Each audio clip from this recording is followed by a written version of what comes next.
Yes, salam sejahtera tuan-tuan dan puan. Selamat datang ke saluran Huakoi. Sebelum saya teruskan berita tentang IC ni, sila subscribe ke Huakoi channel dan sila buka loceng di sebelah anda supaya anda akan menerima notifikasi daripada YouTube apabila saya upload video baru saya pada masa akan datang. Tuan-tuan dan puan, kerajaan baru-baru ini telah bersetuju untuk pengeluaran KWSP ICNAR tanpa syarat. Tetapi masih ramai ahli KWSP mempunyai pertanyaan dan soalan tentang bagaimana pengeluaran ICNAR tanpa syarat ini. Jadi dalam video ini saya ada kemukakan beberapa soalan lazim dan mungkin pertanyaan yang anda mungkin akan tanya tentang pengeluaran ICNAR tanpa syarat. Jom kita tengok soalan pertama. Soalan pertama, apa itu ICNAR? ICNAR merupakan kemudahan untuk ahli KWSP yang terjejas dalam tempoh krisis COVID-19 bagi membantu mereka meneruskan kelangsungan hidup. Soalan kedua. Apakah perkara penting yang perlu saya lakukan sebelum memohon ICNAR? A. Bagi melancarkan urusan permohonan nanti, anda digalakkan untuk mendaftar nombor telefon bimbit anda di cawangan atau kios KWSP dan mengemaskini maklumat melalui aplikasi atau portal iAccount. Ingat tuan-tuan dan puan, anda kena buat ini dulu, mendaftar nombor telefon bimbit anda. Right? B.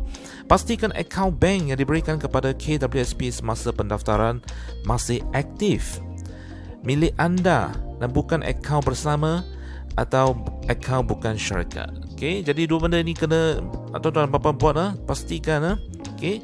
Yang pertama ialah nombor telefon bimbit anda, yang kedua adalah akaun bank anda yang masih aktif entah milik anda. Nota 1. Pastikan urusan pendaftaran nombor telefon bimbit anda di kios atau di cawangan KWSP dirancang sebaik mungkin. Kedua, KWSP sentiasa mengamalkan SOP yang ketat sepanjang tempoh pandemik ini sebagai langkah-langkah penting untuk menjaga kesihatan dan keselamatan ahli. Jom kita tengok soalan yang seterusnya. Soalan ketiga, apakah penambahbaikan ICNAR tanpa kriteria? Mulai 8 Mac 2021, kelayakan permohonan kemudahan ICNAR akan ditambah baik, iaitu hanya perlu memenuhi ciri-ciri berikut. A. Ahli KWSP termasuk pemaus tautin tetap dan bukan warga negara. B. Berumur di bawah 55 tahun. C. Mempunyai baki simpanan di akaun satu sekurang-kurangnya RM150. Jadi tuan-tuan dan puan, sila pastikan ciri-ciri berikut sebelum anda memohon pengeluaran ICNAR tanpa kriteria ataupun tanpa syarat ini. 4. Soalan keempat. Bila saya boleh mula memohon ICNAR tanpa kriteria ini? Bagi memudahkan dan mempercepatkan urusan pemprosesan permohonan dan pembayaran ICNAR, ahli KWSP amat digalakkan untuk memohon bermula 8 Mac 2021. Tuan-tuan dan puan, ingat tarikh ini 8 Mac. Jom kita tengok soalan seterusnya. Soalan kelima. Berapakah amount kelayakan ICNAR? Berapa yang anda boleh keluarkan? Amount kelayakan ICNAR adalah berdasarkan baki simpanan akaun satu ahli seperti berikut. Jom kita tengok. Jadualan pertama. Bagi ahli yang mempunyai baki simpanan akaun satu itu sebanyak RM100,000 dan ke bawah. Pengeluaran sehingga RM10,000 tertakluk kepada baki simpanan minimum RM100 dalam akaun satu. Jadi bayaran per bulan pertama mengikut pilihan anda sehingga maksimum RM5,000. Dan bayaran selebihnya adalah minimum RM1,000 sebulan tertakluk kepada baki akhir akaun satu dengan amount bayaran minimum RM50 dan akan dibayar dalam tempoh sehingga 6 bulan. Jom kita tengok jadual berikutnya. Contohnya di sini. Jika anda mempunyai baki dalam akaun satu adalah RM4,500, jadi amount pengeluaran maksimum yang boleh dikeluarkan adalah sebanyak RM4,400. Sebab anda perlu ada minimum RM100 dalam akaun anda. Jadi pembayaran bulan pertama adalah sebanyak RM4,400. Dan jika tuan-tuan dan puan mempunyai baki akaun dalam akaun satu adalah RM10,000, Jadi amount pengeluaran maksimum adalah RM9,000 dan pembayaran bulan pertama adalah maksimum RM5,000. Dan jika tuan-tuan dan puan mempunyai baki sebanyak RM70,000 dalam akaun satu, pengeluaran maksimum adalah RM10,000 dan bulan pertama anda boleh keluarkan RM5,000. Dan seterusnya, jika anda mempunyai RM100,000 dan pengeluaran maksimum adalah masih RM10,000 dan bulan pertama yang boleh keluarkan adalah RM5,000. Faham tuan-tuan dan puan? Okey. Okey, kita tengok jadual yang kedua, di mana jika tuan-tuan dan puan mempunyai akaun KWSP akaun satu lebih daripada RM100,000. Wow. Okey, pengeluaran sehingga 10% daripada simpanan. Jadi jika anda mempunyai lebih daripada RM100,000, anda boleh keluarkan sehingga maksimum 10% daripada simpanan akaun satu. Tapi ini tertakluk kepada amount maksimum sebanyak RM60,000 lah. Okey, jom kita tengok.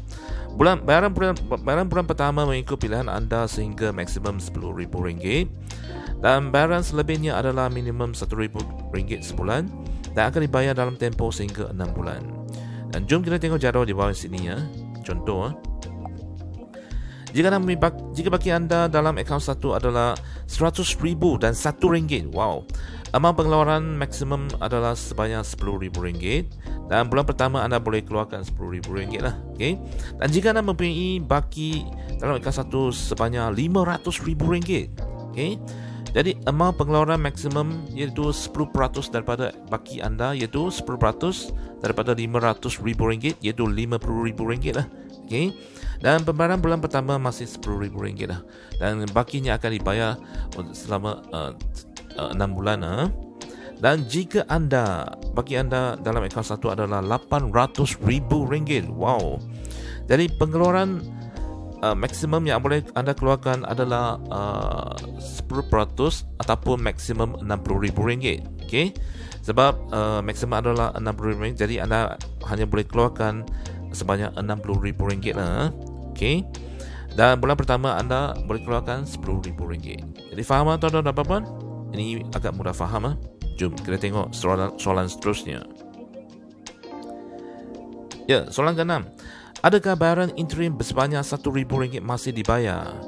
Okey, bayaran interim tidak lagi dibayar kerana permohonan akan diproses dengan kadar segera. Ya, seperti yang semua ahli KWSP harapkan supaya diproses dengan cepat. Soalan ke-7. Adakah saya perlu mengemukakan dokumen sokongan semasa permohonan? Tidak perlu. Berdasarkan penambahbaikan iSINA tanpa kriteria, permohonan akan diproses berdasarkan ciri-ciri seperti di soalan ketiga. Okey, jadi anda boleh rujuk ciri-ciri tadi yang berikut. Right? Jom kita tengok soalan seterusnya. Soalan 8. Adakah saya perlu mengemukakan bukti pengurangan pendapatan untuk memohon iSINA tanpa kriteria? Tidak. Sebelumnya anda perlu, tapi sekarang tidak. Kriteria pengurangan pendapatan tidak lagi terpakai untuk permohonan iSINA tanpa kriteria ini. Wow, bagus. Soalan ke-9. Saya telah memohon iSINA sebelum ini dan status permohonan saya sedang diproses. Jadi adakah saya perlu membuat permohonan semula? Tidak. Jawapannya tidak. Anda tidak perlu membuat permohonan semula kerana permohonan tersebut akan diproses berdasarkan kelayakan di soalan yang ketiga. Wow, bagus. Jom kita tengok soalan seterusnya. Soalan ke-10. Saya telah memohon iSINA sebelum ini dan status permohonan memerlukan saya untuk muat naik dokumen sokongan. Jadi adakah saya perlu memuat naik dokumen yang diperlukan? Jawapannya tidak. Anda tidak lagi perlu untuk mengemukakan dokumen sokongan kerana permohonan tersebut akan diproses berdasarkan kelayakan di soalan 3. Yo, tak perlu dokumen sokongan. Yes. Soalan ke-11. Saya telah memohon iSINA sebelum ini dan status permohonan saya tidak berjaya. Jadi adakah saya perlu membuat permohonan semula? Okey. Jawapannya, anda boleh memohon semula di iSINA online mulai 8 Mac 2021 berdasarkan kelayakan di soalan ketiga. Okay, jadi sehingga 8 Mac anda boleh mohon semula lah untuk ni ya. Jom kita tengok soalan seterusnya. Soalan ke-12. Bagaimana saya boleh menyemak status terkini permohonan iSINA saya? Ya, tuan-tuan dan puan-puan, anda boleh menyemak status permohonan iSINA anda melalui cara berikut. Yang pertama, melalui iSINA online di kotak semak status permohonan, ataupun cara kedua, melalui iAccount ahli anda di tab pengeluaran dan semakan di sejarah pengeluaran. Ini senang, right? Jom kita tengok soalan seterusnya. Soalan ke-13. Bila dan bagaimanakah pembayaran iSINA saya akan dibuat? Bagus, soalan bagus. Anda boleh menyemak status permohonan dan jangkaan tarikh bayaran akan diterima dengan melayari iSINA online dari semasa ke semasa. Bayaran akan dibuat mengikut kaedah bayaran yang anda pilih semasa membuat permohonan, iaitu sama ada, pertama, pengkreditan terus direct credit ke akaun bank anda, ataupun arahan bayaran yang perlu diambil di cawangan KWSP pilihan anda setiap kali menerima bayaran. Dan PO ini akan hanya boleh ditunaikan di bank RHP. Ini cara yang anda pilih. Okay. Soalan seterusnya, soalan ke-14. Bilakah tarikh akhir saya boleh memohon iSINA? Ya, tarikh akhir anda boleh memohon iSINA adalah pada 30 Jun 2021. Jadi ingat, tarikh tutup, tarikh akhir untuk permohonan iSINA adalah pada 30 Jun 2021. Okey, soalan seterusnya, soalan ke-15. Bagaimanakah caranya saya boleh menyemak baki simpanan akaun 1 saya? Anda boleh menyemak baki simpanan akaun 1 secara online melalui aplikasi atau portal iAccount, ataupun pergi ke cawangan ataupun kios KWSP yang terdekat lah. Okay? Kalau boleh buat online atau tuan-tuan dan puan. Okay? Dan soalan seterusnya, soalan 16. Adakah saya perlu membayar semula amount iSINA yang dikeluarkan? Ya, jawapannya, anda tidak perlu membayar semula. Semua caruman baru akan dimasukkan sepenuhnya ke dalam akaun 1 sehingga mencukupi amount iSINA yang dikeluarkan. Setelah itu, caruman anda akan kembali seperti biasa, iaitu 70% ke dalam akaun 1 dan 30% ke dalam akaun 2. Okey ya, tuan-tuan dan puan. Soalan seterusnya, soalan 17. Jika saya telah memohon pengeluaran iLestari, bolehkah saya memohon iSINA? Jawapannya boleh. Anda yang sedang menerima bayaran bulanan pengeluaran iLestari juga boleh memohon iSINA. Wow, pengeluaran iLestari sebanyak RM500 dan anda juga boleh memohon iSINA. Bagus, ada 2 sumber pengeluaran dari KWSP. Ya, soalan ke-18. Bagaimanakah saya boleh mendapatkan penjelasan lanjut atau mengemukakan pertanyaan berkaitan iSINA? Ya, tuan-tuan dan puan, jika anda masih mempunyai soalan dan pertanyaan sebarang pertanyaan berlanjut, anda boleh menghubungi hotline khas iSINA di 03 8922 4848. Saya ulangi ya. 03 8922 4848. Dan sumber soalan ini semua dari KWSP. Ya. Ya, tuan-tuan dan puan, sekian sajalah video kali ini tentang iSINA, iaitu pengeluaran iSINA tanpa syarat, itu ataupun tanpa kriteria. Jadi saya harap video ini dapat menolong anda dan sebagai panduan kepada anda, dan jika rakan anda dan saudara anda juga perlu tahu pasal iSINA, pengeluaran iSINA tanpa syarat ini, sila sebarkan video ini kepada mereka dan kita akan jumpa lagi pada video yang akan datang. Untuk ini, jangan lupa subscribe ke Huako Channel. Sila subscribe sekarang dan sekian. Terima kasih. Jumpa lagi.